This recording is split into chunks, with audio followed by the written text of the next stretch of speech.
Hello friends and fellow gamers, it's MKxJUMP here, and in today's video we're going to be checking out this week's Sky Labyrinth event for Idle Heroes. As well, there's been some additional changes to the game, which I'm not too happy about. If you guys haven't noticed, Crystal Crown League's gone if you have Season 10 or more completed on your account, which means most established players who've been playing this game for even just a few months no longer have access to Crystal Crown League, which I'm not very happy about. I was going to make a video about it, but then I realized it would just be 10 minutes of me complaining, so I've decided not to make a video about that and just say at the start of this video, I'm not impressed. Let me know in the comments section down below what you think.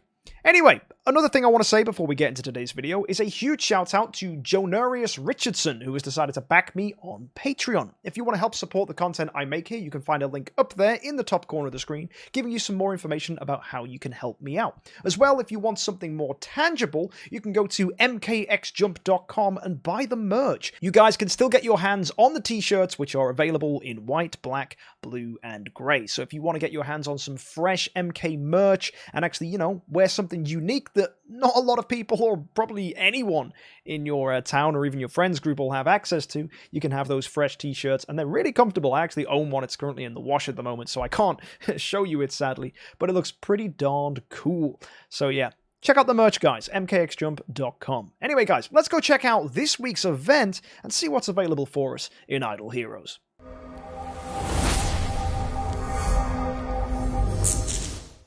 So because we have a Sky Labyrinth event and a Wishing Coin event, every day for logging in you're going to get your 15 mithril pickaxes as well as a super Wishing Coin, which I think is pretty cool and it's basically standard for these events. And make sure you're logging in every day because these mithril pickaxes are crucial to you making progress in the Sky Labyrinth. If you don't know, if you don't pick up these mithril pickaxes, you might not be getting a 5-star chest as a free-to-play player, and that could be sad. So just make sure you're logging in every day, claiming those rewards, and all will be good. So yeah, let's go take a look at the main event we have. If you haven't already, go follow DH Games on Facebook. You're going to get some nice rewards, your 500 gems and your scrolls, which is pretty good. And also, if you haven't already, go cash in your Dreamy Masquerade stuff. I'm going to go for Prophet Orbs because they're probably the best value for me, so I'm going to pick up 7 Prophet Orbs. And then everything else is just going to be a big pile of Spirit. So what have I got there? 71?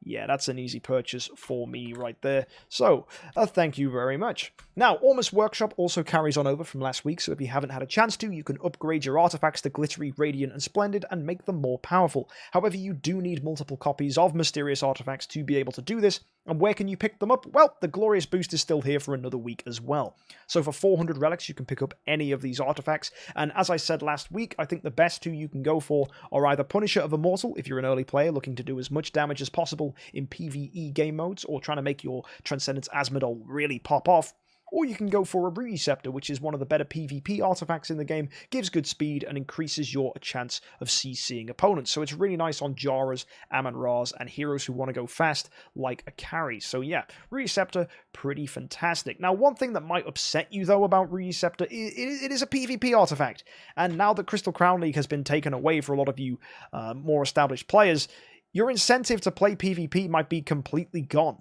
because basically, Crystal Crown League was a way that a lot of mid-spenders could compete with whales, because at the end of the day, it was 6 heroes versus 6 heroes. Now, sure, imprints and things do make a difference there, but I know a lot of people were really excited to try out a team of 6 imprinted heroes all at Void 4, and many people were actually fast approaching that as mid-spenders. But unfortunately, you're never going to get to do that now because Crystal Crown League is gone. So again, let me know in the comments section what you think about this. I think it makes no sense. I don't know why they'd get rid of it. It just seems ridiculous and kind of stupid. And it's actually made me even less incentivized to play on my main account. I'm really glad we're doing the VIP series so that I can actually enjoy the early game and go through all that again as a spender. And honestly, guys, I might just make the VIP series my new main account. So expect to see plenty more from the VIP series as we go forward. I imagine it'll still be going way up until next anniversary. So you're going to get at least 12 months of content out of me doing that. So that'll be in over 100 episodes. Dang, that's going to be crazy. So yeah, if you want to catch the ride on the journey on the VIP series, go subscribe to the channel. And if you've never checked out the VIP series before, I'll link it in the top corner of the screen so you can start watching that playlist and seeing how I approach the game as a spender. So yeah, that's going to be pretty fun. Also, this week we're going to be evaluating just how much money to spend on Sky Labyrinth. Because of all the events, it does give the best rewards, so we might be tempted to spend a little bit of cash. But of course, we've got to work out what a sensible budget is. So let me know in the comments section down below what we think we should go for. And yeah, to weigh up what we should go for, let's go take a look at the value packages for this week. So $100 are going to pick you up 5,000 gems, 60 pickaxes, and as well now 150 wishing coins, which is pretty cool. So if you want to go see what's in the wishing coin event, King Barton is the top reward. So for doing 300 spins in the wishing fountain, make sure you're using 8 to do 10 spins. That's something that can catch a few people out. So that's the best way of doing it. So 240 coins will get you 300 spins. And yeah, for doing 50 spins, you're going to get profit orbs. 100, you're going to get more profit orbs. 200, again, more profit orbs and super wishing coins. And finally, getting to 300 will get you the King Barton and the glorious relics. So yeah, it's a nice way to pick up hero copies if you need those King Bartons to either build a 10-star King Barton as food or just whatever else. It's pretty cool. Some people were saying last week that King Barton is going to become a Transcendence hero. Is he? I mean, he might be getting imprints, but I don't think he's going to be becoming a Transcendence hero like Jara or Halora. I don't think that's going to be happening at all. The next hero we're expecting is going to be from the Forest faction, and then after that, a Dark hero. So there's no sign that King Barton could become a Transcendence hero anytime soon. So it's just people that are a little bit confused. So yeah, ignore those people. They're wrong. And yeah, the Mysterious Chest event is also here, which is pretty cool. This is where you can buy resources for gems, basically, at a really good discounted price. So you can get really cheap Heroic Summon Scrolls, you can get really cheap Prophet Orbs. So yeah, they're really worth picking up. I wouldn't really go for this one, 2,500 gems to get a Skin Shards package. Not really worth it. The only thing you might be interested in is the Chaos Stones if you need to upgrade your, your monster for maybe the chapters or something. But apart from that, I don't really see a reason to pick this up. And 4,000 gems is going to get you 35k dust, which is actually good value for dust if you need it. And as well, you get an Elite Hero Shard, so this could be really good. It could be a copy of Tix, or it could be really terrible and you get a copy of Ormus, so who knows.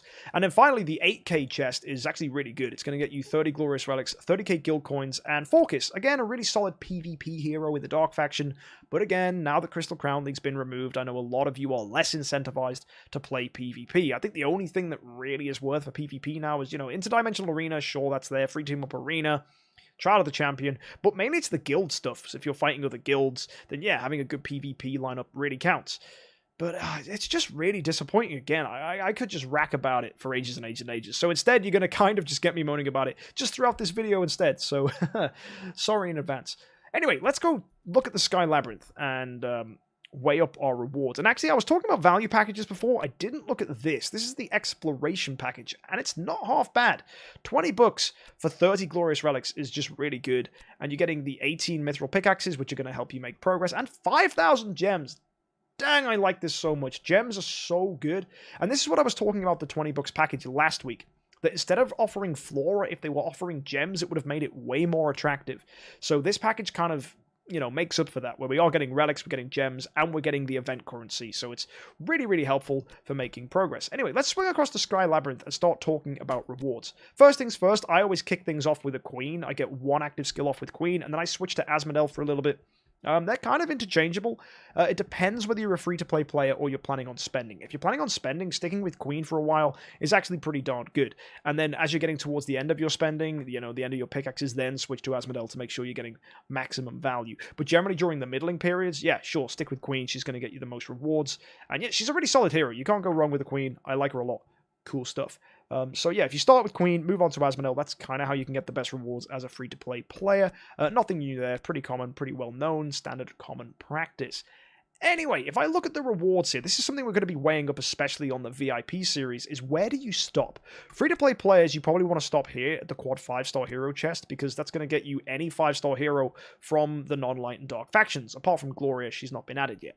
But that's pretty good. This chest is nuts, basically. It's a free chest. It's great. It's a hero copy. Cannot complain. So that can help you with your first, second, 35, or whatever hero you're planning on building. It's very nice. Now, as we move along, the next good cutoff point would probably be the Universal 9-star Puppet Selection Chest. Now, this is really solid. It's getting you a 9-star Puppet, which can help you 10-star, E1, or E2 a hero. So again, really, really good value. But this is where it gets really difficult for me, because I think most, like, low-end spenders would stop at the 9-star puppet chest. They'd be like, yep, I get my 9-star puppet, happy days, I'm sorted. And you can do that with, I think, spending something like $40 even, and you're fine, right? You're sorted. But if we continue on, Light and Dark 5-star chest, very tempting. Light and Dark heroes are quite hard to pick up, so this is really nice. Then you get a Sky Chest 1, which offers stuff that you normally can only get from spending. Like, Cores of Transcendence are really expensive, and ignore the scrolls, ignore the orbs, because this is what's really funky. Starspawn cores, because when you unlock the Void, which many of you may not have done yet, you might not know about star spawns, and it gets to a point when you're leveling up star spawns that you cannot take them any further because your star spawn needs these red cores, and the only way you can get them is by spending. So picking this up is pretty interesting. Now, on the grand scheme of things, if you go and check out the cool events, slide down to monthly packages, I believe it is, there is a chest here that offers 10 Starspawn cores, which is just much better than 3, alright? And that costs $70. So you probably need to spend around maybe even $70 yourself to get that chest from the, where is it? The Sky Labyrinth. So if we mosey on back to the Sky Labyrinth, it just doesn't seem worth it. But that's if you look at it in a vacuum. You're not considering the fact that you're also getting a 9-star puppet selection chest and a Light and Dark hero. As you continue on, you've got a deluxe hero selection chest, which can be any 5-star in the game, except for Gloria and Andre. They've not been added yet. But if you look in here, there are some great heroes available. You can get Drake, you can get Russell, you can get Carrie, Amon-Ra, and then just pretty much any hero here. Now, I'd probably use this for a Light and Dark hero if it was me, but you guys can feel free to pick up Tix's or Ithaqua's or whatever you're after. So yeah, it's pretty cool. Now, as we move on to 13, that's 6-star orange equipment. That's actually pretty valuable, because the normal way you get this is by turning 5-star gear into 6-star gear during, you know, the Great Horse Blessing event. Now, that costs a lot of gold and a lot of gems, so being able to just save that from this, it seems pretty good value. Now, this sucks, the Elite Shard, it's terrible. I don't know why they're giving Elite 5-star shards at this point, but there you go, and as you move across to 15, that's a mysterious artifact selection chest. So you need to spend about, I don't know, it's probably about $100 every 3 waves is generally where you can feel an approximation for like how much progress you're making, but boy, is that attractive. You're getting an artifact chest, as well as all the other stuff. And then what I was trying to weigh up today on stream is if it was worth it to keep going. Because you get the Sky Chest 2, which is giving even more of these Starspawn cores, potentially other valuable stuff as well. Even Starspawn Core 6, which is going to be needed to take your Starspawns even further after you've used the red cores. And then here's the biggie, another 9-star puppet selection chest. I think this is the final cutoff point before you're getting into whale territory, because there's a lot more progress to make down here. But I do think that when the value kind of stops is probably at 17. Now you can keep spending and go wild and pick up like Sky Chest 3, for example, which is just crazy. But obviously you have to spend a lot of money, and you have to go through a lot of crap as well. Like there's an orange artifact fragment here, that's not very good. There's another piece of 6-star armor, okay, that's not bad. But yeah, that orange artifact fragment really puts me off, because, I mean, the stuff going forwards is good, but I don't think it's good enough to warrant spending, because the real attractive thing here is the mysterious artifact selection chest, and then the idea that 16 and 17 are just so good, and you're so close to them, you probably do want to consider spending a little bit more money to pick up the Sky Chest, and also to pick up the 9-star puppet. So basically, on the grand scheme of things, what I think I need to do on our VIP series is either stop at chest 9 here, or stop at chest 17. So my question to you guys is to drop in the comments section down below where you think I should stop on the VIP series. Do you want me to advance quicker and stop at 17, or do you want me to be more representative of a lower mid-end spender and stop at number 9? Now, if we do want to stop at 17, that's kind of setting a precedent for future Sky Labyrinths that we're going to stop at 17 more often, but that does mean every month we're going to get a mysterious artifact selection chest, which, I'll be honest with you, isn't that bad. It seems like much better value than spending during a campaign loot drop event, for example, because you're fixed on the artifact you get. Whereas the mysterious artifact selection chest, I can just keep grabbing things and then making a splendid artifact in Almost Workshop, which would be very, very cool. So yeah, let me know in the comments section what you think I should do. But yeah, again, free-to-play players, don't worry about any of that. Just go and pick up your quad 5-star hero treasure chest, and you can have a lovely time getting a free 5-star hero. Now, that's everything for the event this week. Let's go take a look at next week's event in the event preview. So if you haven't seen, we're going to be getting a new Abyss hero coming up called, I think, Waldeck, his name is, what is it, the Bloodthirsty Hunter or something like that. I don't know if he's going to be a ranger or an assassin. I haven't double checked, but I'm sure you'll let me know in the comment section down below. And yeah, we look like we're approaching something pretty cool. So it's going to be a normal Heroic Summons event with a brand new hero. If it's Abyss, I really hope he can clear Abyss Seal Land, and I really hope he's good, because Abyss is really lacking on good heroes at the moment. So I think it's going to be hugely valuable if he's going to be someone very powerful. So fingers crossed, guys, that the new Abyss hero is going to be pretty good. Now, in the Hero Exchange event, they're offering Fiona and Gloria next week for your Altar Stones, which is pretty cool. I mean, a lot of you are after Fionas and maybe a Gloria, but again, she's probably one of the least impressive heroes to come out this year, so maybe not. And as we move on, it's Palace Eternity, Palace of Crystal, all pretty standard. And then Summit Voyage. This is new. It says Chill Out, Voyage Afar. And we're going to get some surprising rewards. Now, what does that mean? Are we going to get a new artifact? Because that certainly would surprise me if that's the case. Nonetheless, surprising is an interesting choice of words from DH Games, but I'm looking forward to it, and will I be surprised? Well, I'll let you guys know next week. So if you want to catch my content next week about what I think about this event, and what you should probably be doing as you approach into it, be sure to subscribe to catch my event reviews every single Friday. Obviously, I would hate for you guys to move on into an event without having, you know, my video out there first so that you know what you're doing, so always be sure to subscribe to the channel and catch these videos every week to make sure you know what you're doing in the event ahead. Anyway, guys, it's been an absolute pleasure showing you this week's event, and yeah, I think it looks pretty cool. Let me know in the comment section below what you think, and let me know how much money you think I should spend on the VIP series. Should we go for chest number 9 or chest number 17, which will grant us 2 9-star puppets as well as a mysterious artifact?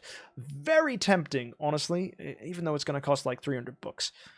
Gonna have to work that one out. But hey, guys, anyway, I hope you've enjoyed this, and yeah, be sure to subscribe, and if you want to catch some live content, join me at twitch.tv/MKxJUMP. Anyway, guys, until next time, I hope you have a great week, enjoy this event, and happy idling.